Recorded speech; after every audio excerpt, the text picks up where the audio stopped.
Statistics and numbers are actually what usually get mentioned in the news, but we must never ever forget that those numbers, each one was a person who had hopes and dreams and families. We have a tendency to trust that somebody else has looked after the fine details and whatever. Be aware. Just be aware of, not just of your surroundings, that sounds too vague and whatever, but if you're uncomfortable, if you think, I mean, you see the signs on the work sites, you know, no hard hat, no work boots, no orientation, okay, then there's no work for you. But orientation, being aware of what your job entails, and making sure that things are followed through with. Speaking out.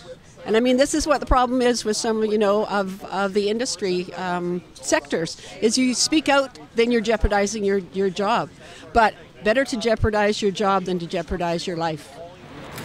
I'm honored to be here today because for me this Bentall Memorial sets the stage early in the new year for what all of us need to keep top of mind. And that is, our efforts to protect workers from harm will not be complete until we have a British Columbia that is free from workplace death, injury, and disease. And although you've heard others say we are making progress in that regard, still much more needs to be done. Much easier said than done as well. We have an injury rate today of 2.19, which is the number of injuries per 100 person years. That is a historic low in this province. Now that's a good thing. We're pleased with that. We didn't do it ourselves. We worked with many different partners, labor industry, to get there. But that's a good news story, is we have a very low injury rate. The challenge is that serious injuries are still happening significantly. We need to reduce serious injuries, so our focus is on serious injury.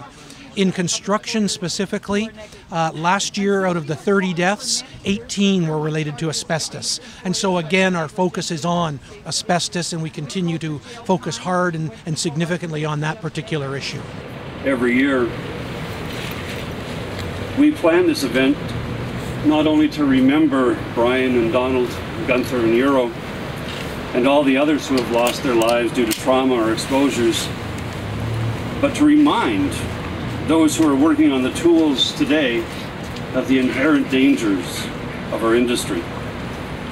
Too many people who are working construction are not properly qualified to pick up the tools of a trade, irrespective of the trade. They're hired as day labor, show up shown how to do a particular job, quick and dirty, without regard to professionalism or safety.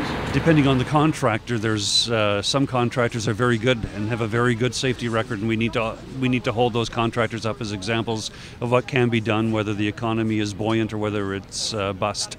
There are other contractors who are always going to be in a rush. They're going to want to get the job done as quickly as they possibly can for the least amount of money.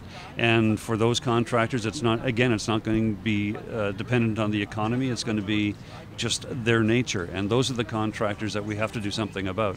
If you don't want to play safe in the construction industry, you're going to have a terrible disaster, and a disaster in this industry is the kind that can lead to very serious injury, debilitating injury, or even death. And we can't afford that, whether the economy is good or whether the economy is bad. We do this every year because we need to remember those people who have died. 971 have died since January 7, 1981. 971. It's quite likely, given the average, that next year we will be over 1,000. That's a horrible, horrible number to take a look at. So we do this to remember those workers who have died, but also to make those who are working still in the construction industry aware of the inherent danger that our industry really is.